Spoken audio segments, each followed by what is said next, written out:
So this video, what I'm going to do is I'm going to talk about the Ashes of Creation node system and kind of a map guide. I think I might need to break this video down into two separate videos because there's just so much information, it's ridiculous, and I feel like if I try and push it into one video, there's just no way it's going to be done in any type of fashion that people are going to understand. It's just going to give more questions than actual answers. But what I'll start by saying is there's currently 103 regular node locations in the full game of the map of Ashes of Creation. There are an additional 15 that are castle nodes, 5 castles in total, with each castle having 3 nodes each. There are 4 node types that are each unique. Each node type has a superpower, so kind of a special ability. Divine Node's ultimate ability will be to unlock a procedurally built mega catacomb dungeon beneath it that connects to its divine vessel nodes. And Economic Node's ultimate ability. Economic nodes with a superpower share their auction house listings. Up to 2 economic metropolises may be linked in this manner. So if you have 2 economic nodes connected, allied, working together and linking and helping, you know, their markets thrive, the prosperity they're going to get from that could really grow a strong alliance between the two. And warring factions coming in on this territory, this land, for whatever reason, might find it hard, you know, with the benefits of that, but we'd have to see how it plays out. Military Node's ultimate ability, that will enable bounty hunters and reduce duration of corruption, so PKs might go to that area just to get, you know, reduced corruption with however that plays out. But then if they start being too toxic and getting on nerves, the bounty hunter system plays into level that out, and that's kind of another system that I'm really wanting to make a video on and get into, because the bounty hunter system from folk in the guild over Focus Proctor seems one that everyone's interested in. A scientific node ultimate ability, when it reaches the metropolis stage, they unlock basically teleportation. That's its superpower. Citizens of a metropolis's scientific nodes may teleport between the metropolis and any of its vassal nodes, regardless of the stage of vassal nodes, so long as the vassal node is not at war. So obviously when you're at war, it's teleporting to the other mini towns or whatnot around the main node. If it's at war, you're not going to be able to do, which makes sense. Citizens of a vassal node may teleport to their metropolis node and back. If there are multiple scientific metropolises, then an airship will be provided for faster travel between those scientific metropolises for citizens of those nodes and vassal nodes, so long as the metropolis is not at war. Node types are predetermined and are same across all servers. It does not change based on the node's advancement or destruction, which yet again is just awesome, and they're really thinking all of this through. So node stages, you're going to have wilderness, which is level 0. When you start farming in that area, it's going to change to an expedition, which is level 1, and it'll take a few hours. Then when you've farmed more and more hours, you're going to get a level 2 encampment, which then leads into, after a few days, the level 3 village, and more stuff starts to unlock, and more things start opening. It starts to become a thriving little mini civilization. Level 4 is a town, which will maybe be hopefully double, triple, something along them lines, so many more days. Level 5 city is going to jump into a few weeks of hard graft and work and farming, and the final stage, the giant civilization of Metropolis, is going to take many weeks to get to that stage. Citizens and non-citizen played activities, like so when you're questing, you're gathering, you're chopping them trees, you're farming some metal or you know, some type of ore, you're raiding within a node's zone of influence, counts towards that particular node's advancement to its next stage. So basically play the game to advance it. Nothing too spectacular about that, but I imagine there'll be a lot more details than that when Alpha 2 drops. The advancement of the node unlocks its unique content, so the smaller it is to the bigger it gets, the more content, the more stuff that starts happening, so it will incentivize people maybe not to PK as much and kind of get that node on the go. Less advanced nodes that are in the range of the larger node's zone of influence will still gain XP, but must remain at a lower stage than the dominant node. So the metropolis is going to limit the nodes that's in its zone of influence to be below it, so they'll stay at town and villages and be capped out, which I honestly don't think that's a bad thing. It just kind of brings more immersion and simulation to in-game civilization, because it would be like that. Which I think is pretty cool. Dungeons, raids, world bosses, mobs, quests, events and resources, narratives and other content within a node's zone of influence will have a diverse level range, but will scale with the advancement of that node and its racial influence. So basically, if a bunch of dwarves and a bunch of elves, that's the set dominant race in the area, are going at it and they're farming crazy, but the dwarves come out on top, that node, so that civilization is going to look more like a dwarven civilization.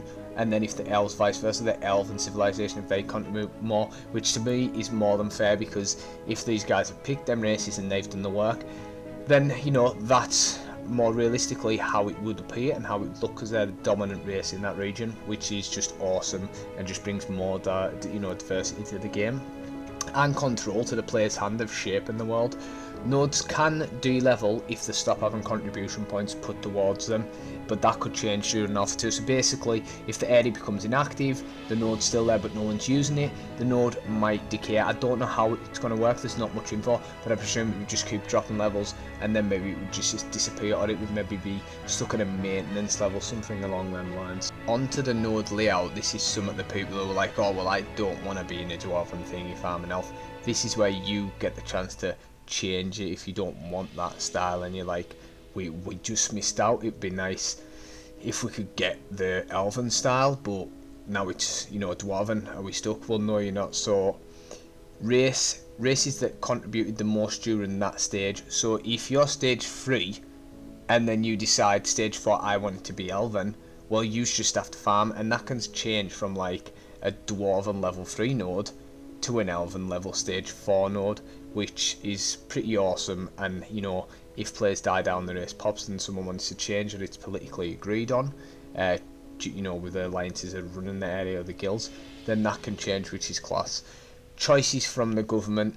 So node layout and style is also going to be determined by choices from the government, what they choose to build in the node, as spaces are limited, and obviously the node type, if it's scientific, if it's military, if it's a religious node, and then you've got the environment and location. So depending on where it's at could slightly change the appearance and the layout of stuff. So now on to node buildings.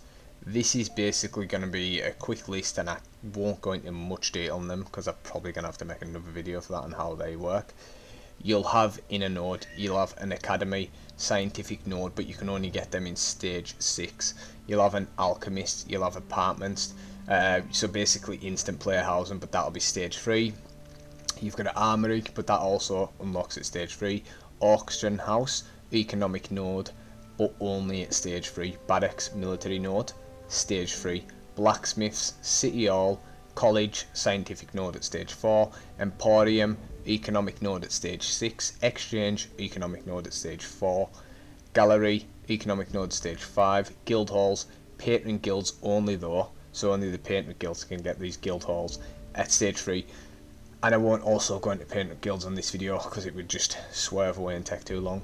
Inns, library, scientific node stage 3, lumber yards, marketplaces stage 4, markets stage 3, royal stables, scholars academy, static housing, taverns, temples, divine node, stage 3, thieves guild, traders company, university, scientific node, stage 5, and warehouses. And I'm almost certain there's going to be more things as the game develops that adds in, but just taking that, like me just saying city hall or taverns or warehouses, if you break down that one thing and go into the details of how it'll work and how much content is within that system, it is ridiculous. So I'm not doing it justice by just saying these, but I will get another video on that. So node reputation, getting onto that topic, participating in building up of the civilization of the node, so either through quest gathering for projects, can result in good reputation being earned, whereas if you fail in the quests, it can result in negative reputation. The more negative of a reputation earned, it may open up quest lines that are on the darker side, and may even end up with a player being classed as an enemy of the node and an enemy of the state, which to be honest is really interesting, and is just gonna put a whole different tweak in the question and the standard MMO stuff.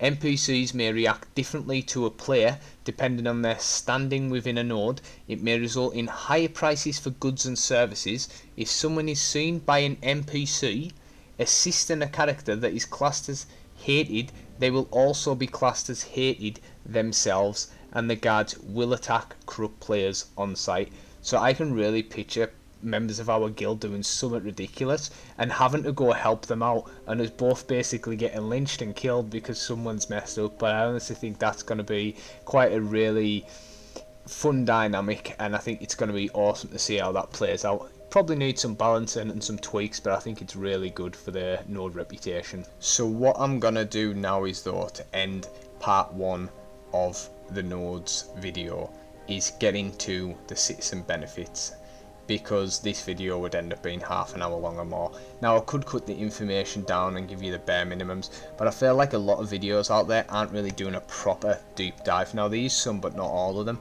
so that's kind of what I'm wanting to do, break it down and give you all of the information, and then as more folk want to know more or people ask us, then I can break it down depending on what people are more interested in. Because you know, there's no point in making a video on a specific thing that I'm interested in if no one wants to watch it and no one's interested in. So citizenship benefits, what that's going to give you is access to limited functions and service buildings within a node. You'll also get access to merchants that offer specific types of enhancement stones and stat migrations, access to upper tier crafting benches. But if you're not a citizen, you're only going to be able to use basic mundane crafting benches, so that really incentivizes you wanting to become a citizen of a node if you really want to make some progress within the game. Access to weekly allotment of core materials that can only be accessed from a node's reliquary. Access to buffs from certain events that go on within the node or around the node, I would presume. Access to titles, so I'm presuming doing quests and taking part in that node, you'll get access to these titles, which for me, you know, gathering titles, getting achievements in the game is a really big thing, so I think that's awesome, especially if it was specific to that node, and you know, eventually that node goes and you move on to another, they'll be like, wow, so you must have been a part of that, but now the history's moved on and we're somewhere else. Just kind of going deep on that, but I think it could really, yeah, I think it's really cool. Access to organisation and religions. Participation in the node's government, so if there's a mayor there, voting for the mayor. Pretty sure with military nodes, fighting and trying to get to become the mayor, or even running for office yourself. And the ability to purchase a freehold or player housing, and freeholds and player housing, I have a video coming up on that, and honestly it is awesome, so you'll definitely want to check that out, because I really go into detail and break it down. I think there's a lot of information there that a lot of people haven't seen yet, but even if you have seen that and you think you know a lot about the freehold, when I say the video is awesome, what I mean is I thought I knew a lot about the freehold system and how it worked, but when I really made it, like deep dived in and made a video about it, there's so much I had no clue about. Going like sifting through stuff from 4 or 5 years ago and see how it's developed since then, I can't wait to watch it play out in the world and give like the players more control in the MMO than they've ever had. Like, not to shit on other MMOs, but in comparison to Ashes of Creation, the housing system and the way it works within other games does not even stand a chance. Like, Ashes shadows them all. But what I'll do now is I'll end the video because it's going on, it's been quite long. Part 2 of the node system will be out next week. The first video I did in Ashes received like a lot of good feedback, so it shows like people do want to see that content, so I'm definitely going to keep making more of it, and I appreciate you watching the video and hopefully see you in the next one.